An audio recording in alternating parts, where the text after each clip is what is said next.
मध्य पूर्व में जारी बाहरी तनाव के बीच ईरान ने एक ऐसी उपलब्धि हासिल की है जिसने रक्षा विशेषज्ञों और अंतर्राष्ट्रीय रणनीतिकारों को हैरान कर दिया है।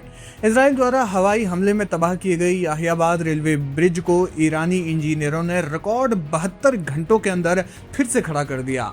हमले के ठीक 3 दिन के बाद इस पुल से पहली ट्रेन को सफलतापूर्वक गुजरते देखा गया, जो ईरान की त्वरित पुनर्निर्माण क्षमता और संसाधनों की अटूट उपलब्धता का एक बड़ा संदेश है। ईरानी मीडिया संस्थान प्रेस टीवी ने इसका एक वीडियो भी जारी किया है, जिसमें साफ तौर पर देखा जा सकता है कि किस प्रकार से पुल के ऊपर से ट्रेन गुजर रही है। ये घटना 7 अप्रैल की है, जब इजराइल और अमेरिका के संयुक्त हवाई हमलों ने मध्य ईरान के काशान शहर के पास स्थित रणनीतिक रूप से महत्वपूर्ण याहियाबाद रेलवे पुल को निशाना बनाया था।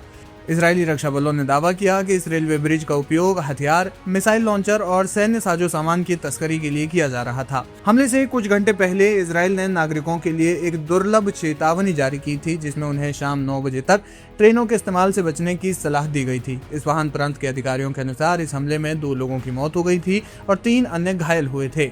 हवाई हमले ने पुल के मुख्य ढांचे को गंभीर नुकसान पहुंचाया था, जिससे देश का एक प्रमुख परिवहन मार्ग पूरी तरह से ठप हो गया। हमले के तुरंत बाद ईरान ने अपनी इमरजेंसी रिपेयर टीम और सैकड़ों इंजीनियरों को तैनात किया। जहां दुनिया को उम्मीद थी कि इस पुल को फिर से बनाने में हफ्तों लग जाएंगे, वहीं ईरानी प्रशासन ने इसे अपनी प्रतिष्ठा का मुद्दा बना लिया।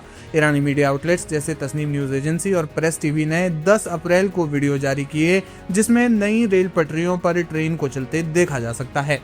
ये पुनर्निर्माण इसलिए भी महत्वपूर्ण है क्योंकि ईरान पिछले कई दशकों से कड़े आर्थिक प्रतिबंधों का सामना कर रहा है। इसके बावजूद केवल 3 दिनों में पुल को फिर से बनाना ये साबित करता है कि ईरान के पास रेडी टू यूज तकनीकी संसाधन और कुशल श्रम शक्ति की कोई कमी नहीं है। जानकार मानते हैं कि इस कदम के जरिए ईरान ने इजराइल और पश्चिमी देशों को 2 टूक संदेश दिए हैं।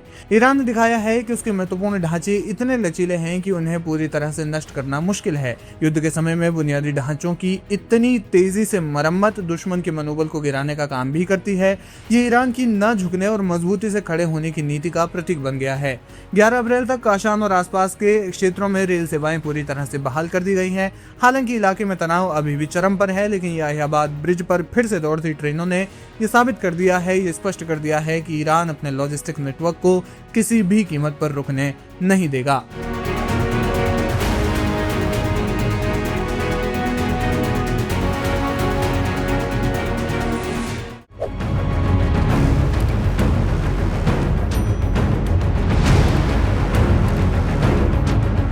दुनिया की सबसे महत्वपूर्ण समुद्री लाइफलाइन होर्मुज जलडमरू मध्य एक बार फिर से वैश्विक संघर्ष का केंद्र बन गई है। एक और जहां पाकिस्तान के इस्लामाबाद में अमेरिका और ईरान के बीच ऐतिहासिक शांति वार्ता विफल हुई, वहीं दूसरी ओर समुद्र के गहरे पानी में युद्धक जहाजों की हलचल ने इस कूटनीतिक कोशिश पर अनिश्चितता के बादल मंडरा दिए। शनिवार को अमेरिकी सैन्य कमांड ने एक चौंकाने वाला दावा किया। सेंटकॉम के अनुसार 2 अमेरिकी विध्वंसक पोत यूएसएस फ्रैंक ई पीटरसन और यूएसएस माइकल मर्फी सफलतापूर्वक होर्मुज जलडमरू मध्य से गुजरे और अरब की खाड़ी में तैनात हुए।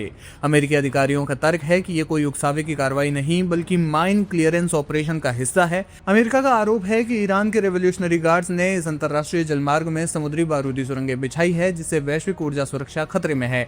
अमेरिकी प्रशासन का संदेश स्पष्ट है, वे बातचीत की मेज पर तो हैं, लेकिन अंतर्राष्ट्रीय समुद्री मार्ग पर किसी भी तरह के ईरानी एकाधिकार को स्वीकार नहीं करेंगे। जैसे ही अमेरिका की ओर से ये खबर आई, ईरान ने इसे तुरंत खारिज कर दिया। ईरानी सैन्य अधिकारियों ने आधिकारिक बयान जारी कर कहा कि कोई भी अमेरिकी जहाज उनकी सीमाओं के पास से गुजरने में सफल नहीं हुआ है। ईरान का दावा है कि जब अमेरिकी बेड़े ने घुसपैठ की कोशिश की तो ईरानी नौसेना ने उन्हें सख्त चेतावनी दी, जिसके बाद अमेरिकी जहाज 30 मिनट के भीतर ही पीछे हटने को मजबूर हो गए। तेहरान ने इस घटना को अमेरिका की मानसिक युद्ध यानी साइकोलॉजिकल वॉरफेयर की रणनीति का हिस्सा करार दिया। ईरान का मानना है कि अमेरिका इस तरह की खबरें फैलाकर वैश्विक तेल बाजार को नियंत्रित करना चाहता है और शांति वार्ता में ईरान पर दबाव बनाना चाहता है। यह घटनाक्रम ऐसे संवेदनशील समय में हुआ जब पाकिस्तान की मध्यस्थता में दोनों देशों के प्रतिनिधिमंडल इस्लामाबाद में आमने सामने हुए थे।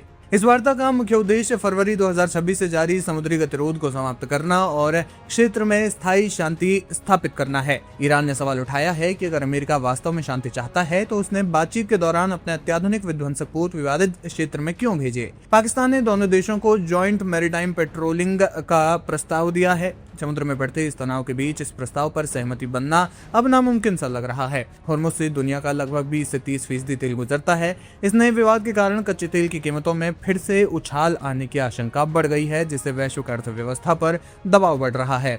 विशेषज्ञों का मानना है कि स्थिति एक कदम आगे 2 कदम पीछे वाली है। अमेरिका अपनी सैन्य उपस्थिति दिखाकर बातचीत में अपर हैंड चाहता है, जबकि ईरान अपनी क्षेत्रीय ताकत को कम नहीं होने देना चाहता। इस्लामाबाद में जारी वार्ता का भविष्य अब इस बात पर टिका है कि क्या दोनों पक्ष इस समुद्री घटना को एक मामूली गतिरोध मानकर आगे बढ़ेंगे या फिर ये विवाद शांति की मेज को कहीं पलट देगा। अगले 48 घंटे न केवल मिडिल ईस्ट के लिए बल्कि पूरी दुनिया की अर्थव्यवस्था और सुरक्षा के लिए निर्णायक साबित हो सकते हैं। जानकार मानते हैं कि होर्मुज में आने वाले समय में तनाव तेज हो सकता है, क्योंकि ईरान और अमेरिका के बीच वार्ता विफल हो गई है।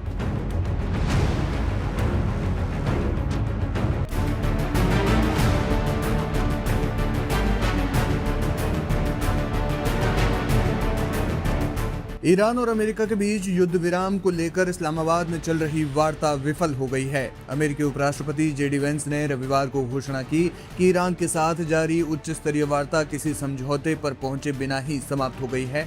पाकिस्तान की राजधानी इस्लामाबाद में लगभग 21 घंटे तक चली चर्चा के बाद वेंस ने कहा कि उन्होंने अमेरिका की ओर से एक अंतिम और सर्वश्रेष्ठ प्रस्ताव पेश किया है और अब गेंद ईरान के पाले में है। आपको बता दें कि ये वार्ता ऐसे समय में हुई जब अमेरिका ने हाल ही में घोषणा की थी कि वो बातचीत की गुंजाइश बनाने के लिए इजराइल के साथ मिलकर ईरान पर होने वाले हमलों को 2 हफ्तों के लिए रोक देगा। इस्लामाबाद के एक लग्जरी होटल में संवाददाताओं से बात करते हुए उपराष्ट्रपति वेंस ने कहा कि दोनों देशों के बीच मुख्य विवाद परमाणु हथियारों को लेकर बना हुआ है। अमेरिका की मांग है कि ईरान न केवल वर्तमान में बल्कि दीर्घकालिक रूप से परमाणु हथियार विकसित न करने की ठोस और सकारात्मक प्रतिबद्धता जताए।